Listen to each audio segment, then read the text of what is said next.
नमस्कार दोस्तों, नमस्कार। आप मेरे साथ प्रदीप भंडारी के साथ देख रहे हैं जनता का मुकदमा। दोस्तों, ये राष्ट्रवादियों का मुकदमा है, क्योंकि मेरे लिए दोस्तों सबसे आगे देश है।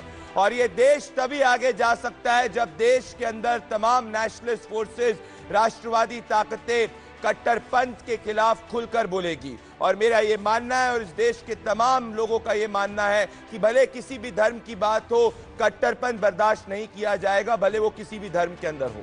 और आज ये फ्राइडे का एक्सक्लूसिव स्पेशल एडिशन, जब हम देश भर में अलग अलग स्थितियां देख रहे हैं, भले कर्नाटका के अंदर किस तरीके से एक दलित युवा को मारा गया क्योंकि उसने सिर्फ और सिर्फ एक मुसलमान लड़की से प्यार किया, तो सवाल आज मैं ये उठा रहा हूं कि क्या इस देश के अंदर कोई बड़ी कट्टरपंथी ताकतें हैं जो इस देश को पीछे ले जाना चाहती हैं। और इस एक्सक्लूसिव एडिशन में मेरे साथ दो शख्सियत जुड़ रहे हैं दोस्तों। ये अपने आप को एक्स मुस्लिम साहिल और एक्स मुस्लिम समीर के नाम से इंट्रोड्यूस करते हैं, और आज हम इनसे बातचीत करेंगे और उसके बाद जनता का मुकदमा में डिबेट होगी कि ये शख्स कौन है और किस वजह से ये अपने आप को एक्स मुस्लिम साहिल, एक्स मुस्लिम समीर कहते हैं। और आज जब देश के अंदर तमाम कट्टरपंथी ताकतें आगे हैं, तो इसमें इनका क्या एक्सपीरियंस रहा है ये जानने की कोशिश किया जाएगा। तो देश के सबसे ज्यादा देखे जाने वाले 8 बजे के शो में साहिल, एक्स मुस्लिम साहिल और समीर, आपका स्वागत है। साहिल, मैं आपसे पहले पूछना चाहता हूं कि आपका असली नाम क्या है और आप अपने आप को ये एक्स मुस्लिम साहिल क्यों बोलते हैं? कब से आप इस्लाम को प्रैक्टिस कर रहे थे और कब आपने इस्लाम छोड़ा? जी, बहुत शुक्रिया सबसे पहले प्लेटफॉर्म देने का प्रदीप जी। मेरा जो असल नाम है वो निसार अहमद शेख है और मैं 36 इयर्स का हूँ और बाई बर्थ में मुस्लिम था, और तकरीबन 2 से 2.5 साल पहले मैंने इस्लाम को छोड़ दिया। और चूँकि इस्लाम को छोड़ दिया मैंने और अब मुसलमान नहीं हूँ और पहले मुस्लिम था, इसलिए अब मैं अपने आप को एक्स मुस्लिम कहता हूँ। और चूँकि मैं अपना एक चैनल चला रहा हूँ एक्स मुस्लिम साहिल ऑफिशियल नाम से, इस वजह से मुझे एक नाम देना था। आप कह रहे थे कि आप मुस्लिम थे, तो क्या आप रोजा रखते थे? आप एग्जैक्टली कितने साल तक आपने इस्लाम प्रैक्टिस किया?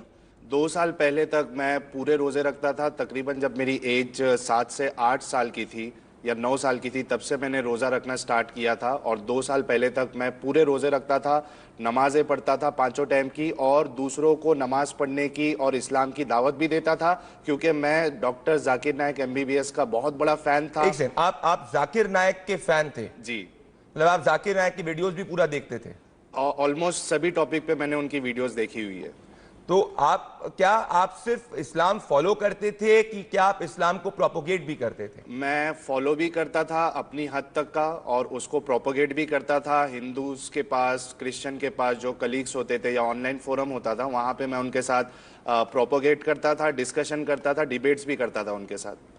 अच्छा, तो ये आप क्या जाकिर नायक के वीडियोस आप पूरे वीडियोस देखते थे, उसके बाद वो जो बताते थे उसको भी आप आगे फॉलो करते थे और तमाम अपने दोस्तों को भी इसके बारे में बताते थे? जी बिल्कुल, मैं सारी वीडियोस देखता था और डॉक्टर जाकिर नायक MBBS जो भी दलीलें रखते थे, जो आयतें कोट करते थे, और जो उनके इदारे से उनकी वेबसाइट पे जो एक दावत करने का एक मैनुअल था PDF का, वो सब मैंने देखा था। उसमें क्या आयतें कोट करना है, कौन सी हिंदुइज्म की किताबों से, वेदा से, उपनिषद से क्या कोट करना है, बाइबल से क्या कोट करना है, ये सब चीज़ मैं कई सारी चीज़ सीख के रखा था, और उसी बेसिस पे मैं फिर प्रोपेगेट भी करता था इस्लाम। मैं साहिल आपके पास और आऊंगा, मैं समीर आपके पास आना चाहता हूं। आप कहाँ के रहने वाले हैं समीर, और आपकी क्या एज है, और क्या आप सिर्फ इस्लाम पढ़ते थे या आप भी एक हर तरीके से फॉलो करते थे? आप क्या रोजा रखते थे, पूरी तरीके से सब टाइम की नमाज पढ़ते थे? आप जरा अपने बारे में बताइए।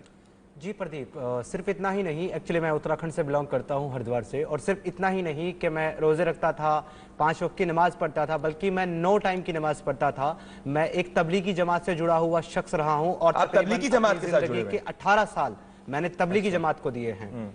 तबलीगी जमात में जुड़ने के बाद सिर्फ 5 वक्त की फर्ज। कौन सी एज से आपने तबलीगी जमात में शुरू कर दिया था? जब मैं 7th या 8th क्लास में था, तब से मैं तबलीगी जमात के साथ जुड़ा, और 18 साल, तकरीबन 14 साल मुसलसल मैं एक बहुत ही बड़ा कट्टर बिलीवर रहा हूं इस्लाम का। और मैं प्रीच करता था, तबलीगी जमात के अंदर जाता था, 4 महीने 2 बार लगाए, और तकरीबन 7 से 8 बार 40 दिन के मैं चिल्लों में गया और 3 दिन मैंने हर महीने लगा। समीर सॉरी मैं आपको इंटरप्ट कर रहा हूं, पर मैं बिल्कुल कुछ नहीं जानता हूं, इसलिए मैं सिर्फ जिज्ञासा से जानना चाह रहा हूं, तबलीगी जमात में किसको एंट्री मिलती है? मतलब तबलीगी जमात में हर एक मुसलमान जा सकता है जो अपने दीन को सीखना चाहता हो, इल्म हासिल करना चाहता हो और अपने ईमान को मजबूत करना चाहता हो। और यही काम तबलीगी जमात वाले आगे लोगों के लिए भी करते हैं कि वो बाकी लोगों को भी जो है तबलीगी जमात के अंदर लेकर के जाते हैं ताकि तो कितने साल थे आप तबलीगी जमात में? मैं तकरीबन 18 साल का वक्फा मेरा तबलीगी जमात में गुजरा है। तो इसमें 18 साल से अगर मैं सही समझा हूं तो 18 साल में क्या आप मतलब आप इस्लाम को पूरी तरीके से अच्छी तरीके से समझते हैं, और क्या आपने इसमें इस्लाम को आगे प्रोपोगेट भी किया है? क्या आपने बाकी के धर्म के लोगों को भी इस्लाम के बारे में बताया? जी बिल्कुल, मैं एक्चुअली इस्लाम को बहुत अच्छे से डीपली स्टडी किया, डीप डाइव किया इसके अंदर। इसके अलावा मैं लोगों को प्रीच करता था और मैंने 2 गैर मुस्लिम नॉन मुस्लिम लोगों को इस्लाम के अंदर आने की दावत दी और मुझसे इंस्पायर होकर के 2 लोगों ने इस्लाम भी कबूल किया। आप एक सेकंड, मैं वापस से पूछ रहा हूं, बहुत बड़ी बात कर रहे हैं। आप कह रहे हैं कि आपने अपने इस 18 साल के क्रॉस पूरी जब तबलीगी में थे तो आपने 2 लोगों को कन्वर्ट भी वॉलंटरी किया है। कौन से धर्म से थे ये दोनों हिंदू समाज से जो है संबंध रखते थे और मैं इस्लाम की प्रीच करता था, तो वो दोनों मुझसे इंस्पायर होकर के, और जो इस्लाम मैं उनको प्रेजेंट करता था, एक अमन वाला इस्लाम, एक बहुत ही भाईचारे वाला इस्लाम, उससे इंस्पायर होकर के और सच्चे खुदा और जन्नत से इंस्पायर होकर के वो दोनों लोग मुसलमान हुए। उसमें एक लड़का तो मेरे पड़ोस में ही रहता था। तो ये बहुत बड़ी बात है कि एक तरफ आप इस्लाम को प्रोपोगेट करते थे, आप दूसरे धर्म से लोगों को इस्लाम में कन्वर्ट करने की कोशिश करते थे, और आज साहिल और समीर आप आज एक्स मुस्लिम हो गए। तो पहले साहिल, ऐसा क्या हो गया कि एक तरफ आप ये तबलीगी में थे, आप इतने साल 9 टाइम की नमाज पढ़ते थे, तो साहिल आपसे पहले पूछना चाहता हूं, तो फिर आज आप अपने आप को एक्स मुस्लिम क्यों कहते हैं? ऐसा क्या आपने देखा जिसके कारण आपने इस्लाम को छोड़ा? जी, जब मैं इस्लाम को प्रोपोगेट करता था और लोगों को दावत देता था, तो उसके बाद कई सारी चीज़ें मेरे सामने आई और वो चीज़ें मुझे प्रॉब्लमेटिक लगी। क्या चीज़ें? हाँ, मैं वो बता रहा हूँ, क्योंकि इस्लाम जो है वो इंसानियत को 2 भागों में बांटता है, एक मुस्लिम और एक काफिर। और चूंकि हम दावत देते थे लोगों को इंसान समझ के, लेकिन जब ये किताब में हमने पढ़ा कि जो काफिर है उनके बारे में क्या लिखा गया है। जी, मैं बताता हूँ। साहिल, एक सेकेंड। साहिल, देखिए, मैं कुछ भी नहीं जानता इस्लाम के बारे में, मैं एक प्रैक्टिसिंग हिंदू हूं और मैं इसके बारे में कुछ कमेंट भी नहीं करना चाहता, पर आज मैं इस बात बारे में बहुत विचित्र हूं कि एक समय में आप जो इस्लाम को प्रोपोगेट करते थे, समीर जो तबलीगी के अंदर थे, आज आप इस्लाम को छोड़ रहे हैं और आप कह रहे हैं कि कुछ चीजों के कारण। तो मैं व्यूअर्स से आपसे जानना चाहता हूं कि ऐसी क्या चीजें हो गई जिसके कारण आपको छोड़ना पड़ा? जी, जैसे कि देखिए, आप स्क्रिप्चर में लिखा है सूरह बय्यिना, सूरह नंबर 98, उसकी अगर आयत नंबर 6 आप पढ़े तो उसमें लिखा है, इन्नल्लज़ीना कफ़रू मिन अहलिल किताबि वल मुशरिकीना फी नारि जहन्नम खालिदीना फीहा उलाइका हुम शर्रुल बरिया। तो इसका माना यह है कि जो लोग काफिर है, अहले किताब और मुशरिक, वो दोज़ख की आग में पड़ेंगे, हमेशा इसमें रहेंगे, ये लोग सब मखलूक से बदतर है। जब मैं इस तरीके की आयत पढ़ा कि जो बाकी इंसान है वो दुनिया के वर्स्ट क्रिएचर है, तो ये चीज़ मुझे हजम नहीं हुई। इसके अलावा ये साहिल, ये आपका इंटरप्रिटेशन है कि आप एग्जैक्टली कोट कर रहे हैं स्क्रिप्चर से? एग्जैक्टली जो स्क्रिप्चर में लिखा है, मैंने रेफरेंस भी दे दिया है और उसका तो अगर कोई भी मौलाना या कोई भी इस्लाम का स्कॉलर आपको चैलेंज करेगा तो आप इसमें पूरा आप सहमत हैं कि फैक्ट्स के आधार पे जो आप कह रहे हैं आपका इंटरप्रिटेशन नहीं है, सिलेक्टिव इंटरप्रिटेशन? सर जी, लिखा हुआ है, जो लिखा है वही पढ़ा है मैंने, तो कोई मेरा इंटरप्रिटेशन नहीं है, जैसा था वैसा ही है। इसके अलावा आपको बता दूं कि इस किताब में यह भी लिखा है, सूरह तौबा की सूरह नंबर 9, इसकी आयत नंबर अगर आप 28 पढ़े तो इसमें लिखा है कि मुशरिक जो है, जो पॉलीथिस्ट है, आइडोलेटर्स है, ये अनक्लीन है। तो ये सब चीज़ें, कई सारी ऐसी चीज़ें हैं। इस्लाम जो है, इसमें औरतों को इस्लाम कहता है कि ये कम अकल है। नहीं, तो ये अगेन मैं आपसे वापस से पूछ रहा हूं समीर, आपके पास मुझे कुछ भी नहीं पता, इसीलिए मैं आपसे बार बार जानना चाह रहा हूं। मेरे साथ शो के अंदर कई इस्लामिक स्कॉलर्स भी जुड़ेंगे जो आपसे काफी तीखे सवाल पूछेंगे कि ये आपकी इंटरप्रिटेशन है स्क्रिप्चर्स की, कि आपने ये फैक्चुअली स्क्रिप्चर्स को जो आप कोट रहे हैं, आप वर्बैटिम कोट कर रहे हैं, आप मतलब एज इट इज कोट कर रहे हैं साहिब? जी बिल्कुल, जैसा है वैसे ही कोट कर रहा हूं। बल्कि आप देखिए, सही बुखारी हदीस नंबर 3237 अगर देखें, उसमें लिखा हुआ है कि अगर एक वाइफ अपने हस्बैंड को सेक्सुअल इंटरकोर्स के लिए मना करती है तो जो एंजल्स है उसको रात भर यानी सुबह तक उसको कर्ज करते रहते। तो ऐसा क्यों है? क्या एक वाइफ अपने हस्बैंड को अगर उसका मूड नहीं है, कुछ कारण की वजह से मना कर दे, तो एंजल्स क्यों उसको कर्ज कर रहे हैं? तो ये सब आपने एग्जैक्टली पढ़ा, अभी इस्लामिक मैंने स्कॉलर हवाला दे जुड़ेंगे। दिया है सर। जी, तो आप और नहीं, ये आपने मौलानाओं से, आपने अलग अलग इस्लामिक स्कॉलर से सवाल नहीं पूछा कि जब इस तरीके की चीजें जैसे आप कोट कर रहे हैं वो लिखी हैं, तो इसके बारे में उनका क्या कहना है? देखिए, जवाब तो मिलता है लेकिन जलेबी मिलती है, एक जो तसल्ली बख्श जवाब नहीं मिलता। ऐसा जवाब मिलता है जो आपके दिल को सेटिस्फाई नहीं करेगा, वो एक अंदर सुकून नहीं देगा। तो इंसान, हमारे जैसे कई सारे लोग हैं जिनके सवालात के जवाब नहीं मिलते हैं और वो सब इस्लाम को छोड़ रहे हैं। अपोस्टेसी रेट बढ़ते जा रहा है। समीर देखिए, कई लोग ये भी कहेंगे कि आप लोग बस आप लोग समझ नहीं पाए इस्लाम को, इस कारण आपको छोड़ना पड़ा। इनने एग्जैक्टली स्पेसिफिक कोट किया, पर क्या समीर आप कितने डीपली इस्लाम के अंदर इन्वॉल्व थे? क्या आप रिलीजियसली फॉलो करते थे और आपको क्या स्थितियां देखी? क्योंकि लोग कहते हैं कि कट्टरपंथी ताकतों से धर्म के अंदर रहकर भी लड़ा जा सकता है। जी देखिए, जहाँ तक इस्लाम को समझने की बात है तो इस्लाम को पूरी तरीके से आज तक दुनिया का कोई भी एक आदमी ऐसा नहीं कि वो पूरी तरीके से इस्लाम को या स्क्रिप्चर को समझ पाया है। अगर ऐसा कोई क्लेम करता तो ये इतने सारे जो हमारे मुस्लिमों के अंदर, मुस्लिम भाइयों के अंदर जो फिरके बने हैं, ये नहीं बनते अगर सब इस्लाम को या कुरान को या स्क्रिप्चर को एक ही तरीके से समझ रहे होते हैं। सबका स्क्रिप्चर को समझने का, इस्लाम को समझने का नजरिया अलग है, सबकी इंटरप्रिटेशन अलग है, इसी वजह से इतने सारे फिरके हैं। जहां तक बात है हमारे डीपली इसको पढ़ने और फॉलो करने की, तो हम सारी की सारी वही चीजें पढ़ते हैं जो कि ऑथेंटिक होती है, जो कि स्क्रिप्चर के अंदर एक जिसपे मुज्तमाई उम्मत होता है। मुज्तमाई उम्मत से ये समझे कि आपके मोस्टली जितने भी स्कॉलर्स हैं और जितनी भी मुस्लिम उम्मत है, उन सबका इसके ऊपर इज्तिमा होता है, उन सबका इत्तेफाक होता है कि हाँ ये चीज का मतलब यही है, हम उसी चीज को लेते हैं। नहीं, जैसे क्या? जैसे क्या? जैसे बताइए, जैसे आपने कहा कि जैसे आप वही चीज करते हैं जो कॉमन है, कैसे क्या? जैसे कि बहुत सारी आयतें ऐसी हैं स्क्रिप्चर के अंदर, मैं बता रहा हूं, स्क्रिप्चर के अंदर बहुत सारी आयतें ऐसी हैं जिनको जो है अलग अलग इंटरप्रिटेशन उनकी ली जाती है, तो उसमें बहुत जगह इख्तिलाफ हो जाता है, लेकिन मोस्टली हम वही इंटरप्रिटेशन लेते हैं जिसपे सबका एक जो है ना एक मत होता है। जैसे अभी जैसे कि कुरान के अंदर यहाँ पे आया हुआ है, आप सूरा तौबा की जो है आया नंबर 29 के अंदर जब आप देखते हैं तो यहाँ पे लिखा हुआ है, जो अहले किताब में से खुदा और आखिरी दिन पर ईमान नहीं रखते उनके साथ जंग करो। और कब तक ये जंग करनी है? कयामत के दिन तक उनके साथ जंग करनी है, हत्ता कि वो या तो ईमान ले आए यानी कि मुसलमान हो जाएं, या तो फिर अपने हाथ से जो है जजिया दें और अपने आप को छोटा बना करके रखें। ये स्क्रिप्चर में लिखा हुआ है। आप एक से समीर मुझे बताइए कि क्या आप कितने डिवाउट मुस्लिम थे? क्योंकि कई बार उस पर भी ग्रेडेशन होता है। कई बार लोग कहते हैं कि ऐसा तो नहीं कि आप समझ नहीं पाए, इसके कारण आपको छोड़ना पड़ा। क्या आप इस्लामिक टोपी जो कहते हैं हम देखते हैं उसको भी पहनते थे? आप कितने डिवाउट थे? जैसे साहिल ने बोला 9 बार नमाज पढ़ता था, आपने कहा आप तबलीगी के साथ जुड़े थे 7 बार। समीर आप मुझे बताइए इसके बारे में।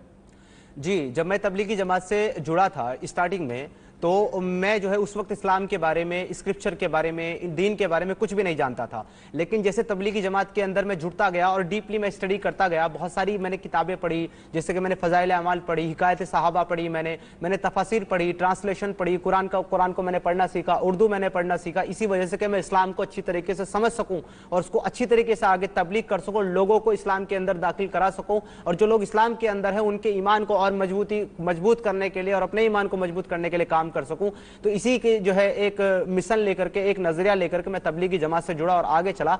और तो मैंने जो है आपको थ्रेट्स मिले कभी? क्योंकि अगर आप जिस हिसाब से बात कर रहे हैं कि आपको थ्रेट्स मिले, आपकी फैमिली ने इसको कैसे परसीव किया? क्योंकि अभी इस्लामिक स्कॉलर्स जुड़ेंगे, वो आपसे सब सवाल भी पूछने वाले, पर जनरली क्योंकि आप बहुत रिवीलिंग बात कर रहे हैं, मुझे तो इसके बारे में कुछ कमेंट नहीं करना है क्योंकि मैं जानकार नहीं हूं, पर क्या आप जिस हिसाब से बात कर रहे हैं कि आपको इसमें थ्रेट्स मिले, आपकी फैमिली ने इसको कैसे परसीव किया? जी, थ्रेट्स ही नहीं मिले, मुझे जो है इतना ज्यादा जो है सेक्रीफाइस करना पड़ा है इस्लाम छोड़ने की वजह से। इतना डीपली, एक इतना इंटू मुस्लिम होने के बाद, एक हाई लेवल पे होने के बाद कि मैं लोगों को कन्वर्ट करा रहा था, लोगों को प्रीच कर रहा था, लेकिन इस लेवल पे होने के बाद जब मैंने इस्लाम को अच्छी तरीके से पढ़ा, समझा और उसमें मैंने कुछ चीजें जो है सही नहीं पाई और इस्लाम को छोड़ दिया, तो उसके बाद मेरे अपने जो रिलेटिव्स थे और मेरे अपने जो शहर के लोग थे और मेरे जो अपने घर वाले थे वो मेरे खिलाफ हो गए। यहां तक कि मुझे मेरा घर और मेरे बीवी बच्चों को छोड़ करके अपने घर से निकलना पड़ा। और यहां तक कि बहुत सारे लोगों के, मेरा यूट्यूब चैनल एक्स मुस्लिम समीर के ऊपर जब मैं बातचीत करता हूं तो वहां लोग आकर के थ्रेट देते हैं और कहते हैं कि अगर तुम हमारे सामने आ जाओ हम तुम्हारी गर्दन काट देंगे। ये एक अमन पसंद मजहब जो कि एक अमन पसंदी की बात करता है, भाईचारे की बात करता है, वो इतनी सी भी टॉलरेंस नहीं रखता कि अगर कोई उनके स्क्रिप्चर में लिखी हुई बातों तो को आप लोग क्या अभी एथीस्ट हैं? आप किसी भी धर्म में हैं? आप समीर, आपसे पूछना था अभी, आप समीर आप अभी एथीस्ट हैं या आपने किसी दूसरे धर्म को अपनाया? जी नहीं, मैंने कोई रिलीजन को अभी एक्सेप्ट नहीं किया है। मैंने इस्लाम से बाहर निकला और मैं एग्नोस्टिक हूं। मेरे लिए रिलीजन का कॉन्सेप्ट ही गलत है। मैं हर रिलीजन को गलत समझता हूं। आप एथीस्ट हैं जी, एथियस्ट या एग्नोस्टिक आप कह सकते हैं। पर अब मैं देखिए, आप दोनों ने बहुत महत्वपूर्ण बातें कही हैं जिसके बारे में मैं कुछ नहीं कमेंट करूंगा, पर या मेरा मकसद ये है कि जो भी कट्टरपंथी ताकतें उसके खिलाफ खुल के बोलना चाहिए और हर व्यक्ति को अभिव्यक्ति की आजादी होनी चाहिए और सबकी सेफ्टी और सिक्योरिटी बहुत जरूरी है। मेरे साथ अब मेरा पैनल जुड़ने वाला है। मौलाना पीर अली कादरी जुड़ रहे हैं, मेरे साथ इलियास शराफुद्दीन जुड़ रहे हैं और मेरे साथ रंगरेज जी जुड़ने वाले हैं। मौलाना पीर अली कादरी जी, मैं आपको ये बताना चाहता हूं कि मेरा मकसद है कि किसी भी धर्म के अंदर कोई भी कट्टरपंथी ताकतें उसके खिलाफ देश में आवाज उठनी चाहिए। मेरे साथ दो नौजवान हैं। एक सेकंड, इलियास मौलाना पीर अली कादरी, तो आप जरा इनसे, मैं चाहता हूं साहिल और इलियास आए पहले। मौलाना पीर अली, इलियास सब्र रखिए। साहिल और इलियास को स्क्रीन पर लेके आए। इलियास, इनने अलग अलग स्क्रिप्चर से कोट किया है, क्या आप इनको कहना चाहते हैं? समीर अपनी माँ बहन बेटी के साथ जिंदगी गुजारना चाहते हैं, इस्लाम छोड़कर और नंगे हकीकत करना चाहते हैं जहन्नुम। इलियास साहब का टॉलरेंस लेवल पूरी दुनिया देख रही है कि जो सवाल किया है उसका कभी जवाब नहीं देंगे। वेदा गीता का हुक्म, कुरान हदीस का हुक्म, अब देवदासी के चक्कर में जाके अगर समीर इलियास साहब, इलियास साहब, बनाने के लिए इस्लाम छोड़ रहे, इलियास साहब, इलियास जी अब्यूज मत करिए। इलियास जी अब्यूज मत करिए। सुनने की इलियास जी पैदा करें। इलियास जी अब्यूज मत करिए, एक एक करके बात करिए, टॉलरेट रहिए। वो आप कुछ भी कहेंगे आप उनको फैक्चुअली काउंटर करिए। मैं कह रहा हूं अगर ये भटके हुए उनको फैक्चुअली काउंटर करिए।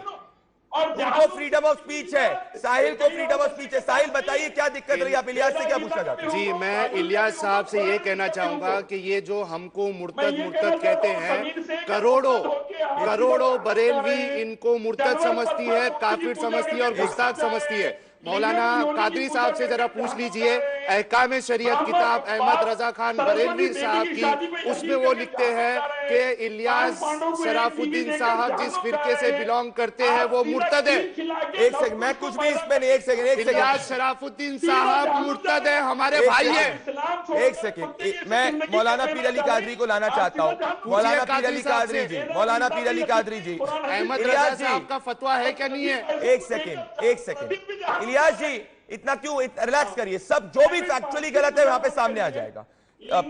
मौलाना पीर अली कादरी जी, ये साहिल ये कह रहा है कि कुछ ऐसी, जी साहिल, एक्स मुस्लिम साहिल ऐसा कह रहे हैं कि कुछ ऐसे स्क्रिप्चर्स हैं जिसके कारण इस्लाम के अंदर उनको छोड़ना पड़ा और कट्टरपंथी ताकतें जो है विवश वो सुप्रीम हो गई, और कुछ ऐसी चीजें जो रिफॉर्म ही नहीं हो सकती। इस पे मौलाना पीर अली कादरी जी आप क्या कहना चाहते हैं? इन्हें अलग अलग स्क्रिप्चर्स कोट किए, आप इनको क्या कहना चाहते हैं? मौलाना पीर अली कादरी, फिर मैं समीर, आप एक्स मुस्लिम समीर आपके पास भी आ रहा हूं, साहिल, और पहले आएंगे मौलाना पीर अली कादरी।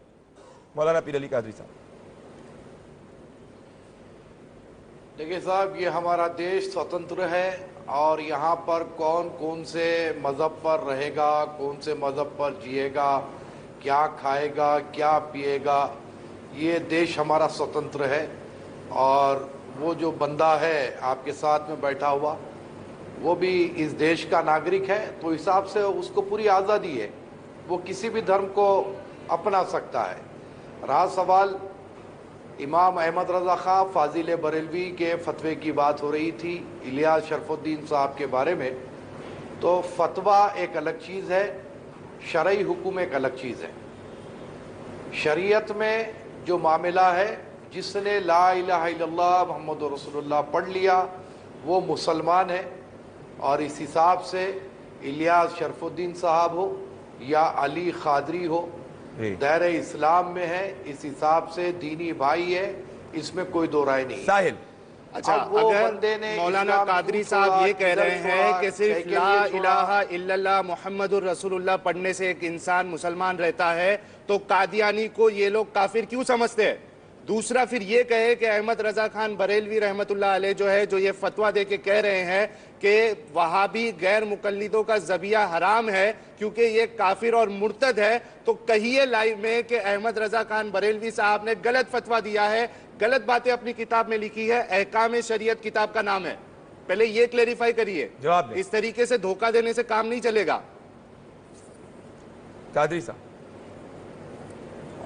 प्रदीप, पहले तो मुझे ये पता नहीं था कि जो है ये बंदा इस डिबेट में है, और अगर मुझे होता तो मैं शायद इस डिबेट में नहीं आता, क्योंकि ज्ञान व्यापी का मसला मुझे बतलाया गया था कादरी जी, और मैं ज्ञान व्यापी पर गुफ्तगू करने के लिए आया था। कादरी जी, पहले आप कादरी जी मेरी बात सुनिए। जो शख्स दीन इस्लाम छोड़ दिया है, कादरी जी देखिए, आप बहुत सीनियर इस्लामिक स्कॉलर हैं, मैं पर्सनली आप सीनियर इस्लामिक स्कॉलर और मैं मानता हूं कि आपके तर्क जो है, अगर ये बंदा नाजायज बात कर रहा है तो आपके तर्क इसको एक्सपोज कर देंगे। इसने कोई सवाल पूछे, भले कोई भी धर्म हो, हिंदू धर्म हो, क्रिश्चियन धर्म हो, इस्लाम धर्म हो, जिसने भी कट्टरपंथी चीजें उसमें कोई भी सपोर्ट नहीं करता। मैं तो इसमें कोई स्टैंड नहीं ले रहा हूं, पहली बार आप देख रहे हैं डिबेट में मैं कोई स्टैंड नहीं ले रहा हूं। मैं चाह रहा हूं कि कट्टरपंथ के खिलाफ खुलकर बोला जाए। ये आपसे कुछ सवाल पूछ रहा है क्योंकि ये पहले इस्लाम से फॉलो ही नहीं करता था, इस्लाम को प्रीच भी करता था। ये समीर जो है ये तबलीगी से जुड़ा था, मतलब ये सब डिवाउट मुस्लिम है, और ये कोट कर रहे हैं कि स्क्रिप्चर्स के अंदर ये विवश हो गए ऐसी स्थिति में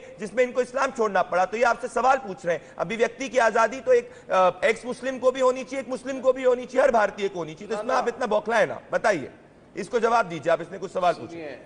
सुनिए ना सुनिए प्रदीप, सुनिए प्रदीप, अच्छे आके चले गए, ये बच्चे से क्या बौखलाएंगे? मतलब जवाब दीजिए ना, सवाल के जवाब दीजिए, एतराज के जवाब दीजिए। धर्म में जरा खामोश बैठो बाबा, जरा खामोश बैठो तुम। रहा सवाल, जिसने इस्लाम धर्म में रहते हुए भी इस्लाम धर्म को छोड़ दिया, उस शख्स से बात करना हम अपनी स्क्रिप्चर आपकी कहती है कि जो इस्लाम छोड़ दे उसको मार दो। नहीं समझते क्यों? हमें जीने का हक नहीं है कादरी साहब? और रहा सवाल, कादरी साहब हमें जीने का हक नहीं है क्या? है टीवी पर होने की नहीं है। कादरी साहब हमें जीने का हक है या नहीं है? तू मर जा, मुझे क्या करना है? सुनन निसाई हदीस नंबर 4064। तू मर जा भाई, मैं क्या करूंगा? सुनन नसाई हदीस नंबर 4065, 4066, 68, 69, सुनन इब्न माजा 2535, बुलूगल मराम 1242। दीवाने आपकी स्क्रिप्चर में लिखा हुआ है जो इस्लाम छोड़ दे उसको कत्ल कर दो, हमें जीने का हक नहीं है क्या कादरी साहब? पागल है रे तू। मैं नहीं, मैं किताबों की बात बता रहा हूँ, या तो बोल दो किताबों में गलत लिखा है।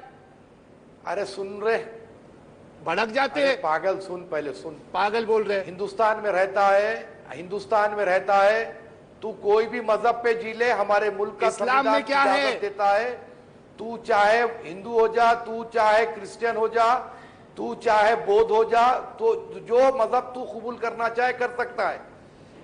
हमें फर्क पड़ने का नहीं है। तेरे वैसे 565 आए, हमारे घर की दहलीज चूम के चले गए, तेरे से क्या बात करूंगा मैं? लौंडा है तू अभी। जवाब दे। मुझे ये बताइए, अगर अली कादरी साहब, आप सबके एक बराबर होने की बात करते हैं। किताब में, आसमानी किताब में लिखा है, सूरह बय्यिना सूरह नंबर 98 आयत नंबर 6, इन्नल्लज़ीना कफ़रू मिन अहलिल किताबि वल मुश्रिकीना फिन्नारि जहन्नम खालिदीना फीहा। साहिल एक सेकंड। कादरी जी, अगर ये भटके हुए हैं तो क्या आपके ये अगर घर आएंगे तो आप इनको समझाएंगे कि कहाँ गलत है ये, या आप इनको स्कूल करें गलत कहाँ है ये? ना ये बात सुनो प्रदीप, सुनो जी, आप इनसे बोलिए। मैं डिबेट पर नहीं की जाती है। आसमानी किताब ये क्यों कहती है कि जो काफिर है हिंदू वो वर्स्ट ऑफ क्रिएचर है, बदतरीन मखलूक है। मुर्तद जो है हिंदू हो गए, तो कोई मसले की बात नहीं है। मैं इस्लाम पर आपके पास कोई जवाब नहीं है, हमारे एतराज का कोई जवाब नहीं है, इसीलिए लाखों लोग इस्लाम छोड़ रहे हैं। कादरी जी साहब रुक जाइए। कादरी जी आप फिर उठ गए। Thank you. कादरी जी वो सिंपल सवाल पूछ रहा है आपसे। कादरी जी क्यों उठ रहे हैं आप? किताब में जो लिखा है कादरी वही जी मैं पूछ रहा हूं। कादरी साहब, मैं इस डिबेट पे दोस्तों कोई ओपिनियन नहीं ले रहा। मैं यहाँ पे ये देख सकते हैं कादरी जी उठ गए क्योंकि एक्स मुस्लिम साहिल ने कुछ सवाल पूछे। मेरे साथ इस्लाम के जानकार रंगरेज जी भी जुड़ रहे हैं। रंगरेज जी और समीर को लाना चाहता हूं जी। वो यही दिक्कत है, मैं कह रहा हूं अभिव्यक्ति की आजादी है। ये कोई हिंदू नहीं है, कोई ये हिंदू नहीं है, दोनों हिंदू नहीं है ना, ये क्रिश्चियन है, और ये पहले इस्लाम को फॉलो करते हट गए। मैं बस ये जानना चाह रहा हूं कि ये जो कह रहे हैं, अगर ये गलत कह रहे हैं तो फिर यहाँ पे इस्लाम के स्कॉलर्स को इनको समझाना चाहिए, स्कूल करना चाहिए। तो मैं आना चाहता हूं रंगरेज जी और समीर के पास आना चाहता हूं जी। रंगरेज जी, आपको मेरी आवाज आ रही है?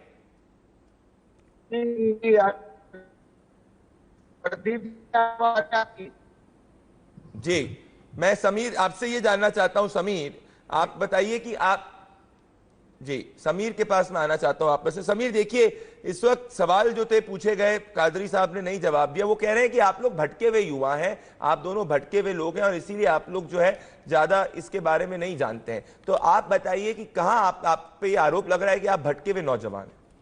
जी, ये बड़ी अच्छी बात है प्रदीप जी कि भटके हुए हमें बताया जाता है, जबकि स्क्रिप्चर के अंदर स्क्रिप्चर का कहने वाला यानी कि खालिक कायनात खुद कहता है सूरह यूनुस आयत नंबर 100 के अंदर कि मैं अगर चाहूं तो सारी दुनिया को हिदायत दे दूं, लेकिन जो है मैं हिदायत नहीं देता।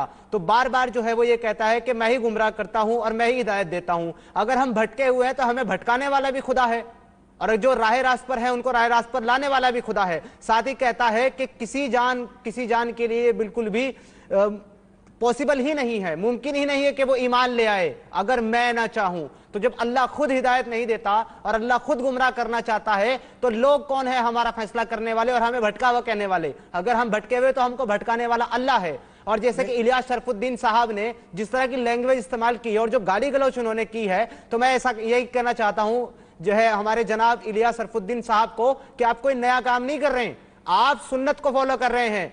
आपके खलीफा अबू बकर ने गालियां दी हैं मुशरिकों को और कहा है कि उनके जो बुत थे, उनके जो आइडियल थे, उनको कहा कि जाकर के उनकी शर्मगाहों को चाटो और चूसो।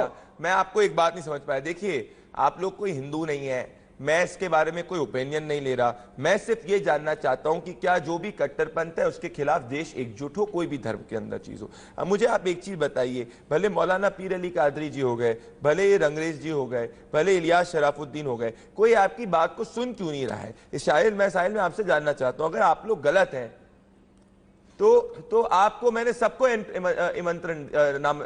इनविटेशन दिया, पर आए और आपको सुना और चले गए, ऐसा क्यों? या तो इसके पीछे क्या है? क्योंकि आप क्या किसी भी इस देश के अंदर किसी भी व्यक्ति को जो इस्लाम का जानकार है उसको आप चैलेंज कर रहे हैं कि आप जो अपना प्रोपोगेंडा नहीं फैला रहे और आप फैक्ट्स की बात कर रहे हैं?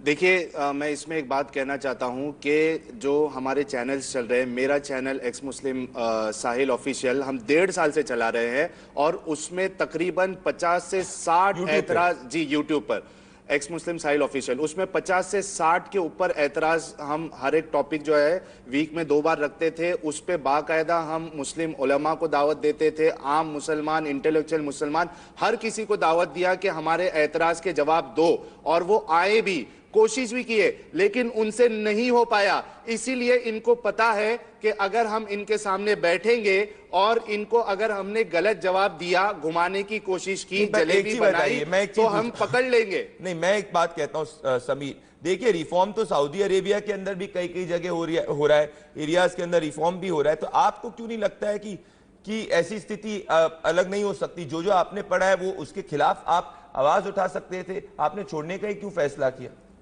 समीर जी, मैंने एक्चुअली इसलिए छोड़ दिया क्योंकि आप जो रिफॉर्म की बात करते हैं तो ये प्रदीप जी पॉसिबल नहीं है, क्योंकि जब 1400 साल पहले मोहम्मद रसूलुल्लाह सल्लल्लाहु अलैहि वसल्लम के ऊपर जो है दीन जब आया तो उसके बाद ये जो है घोषणा कर दी गई, ये बता दिया गया कि अब दीन जो है मुकम्मल हो गया है और इस दीन के अंदर ना तो जर्रा बराबर बढ़ाया जा सकता है ना घटाया जा सकता है। और ये जो है हदीस के अंदर है या कुरान के अंदर है। तो जिस मजहब के अंदर जरा सा भी रिफॉर्मेशन की गुंजाइश नहीं है और वो जैसा नाजिल हुआ है उसको एज इट इज आपको कयामत तक फॉलो करना है, आप उसमें रिफॉर्मेशन की बात कैसे सोच सकते हैं? मैं तो कोई कमेंट नहीं लेना चाहता हूं, बिकॉज मैं तो कुछ जानता ही नहीं हूं। मेरा मकसद यह है कि अगर आप दो भटके हुए अगर समीर और साहिल 2 भटके हुए नौजवान हैं जिनको कुछ भी, जो भटक चुके हैं, जो कोट अनकोट जो सच्चाई को नहीं जानते, तो मैं इस्लामिक स्कॉलर्स को चाहता हूं शो पे आके इनको बताया कि ये कहाँ गलत है। और अभी रंगरेज जी जुड़ चुके हैं मेरे साथ में। रंगरेज जी, मैं आपसे सीधा पूछना चाहता हूं, ये दोनों अलग अलग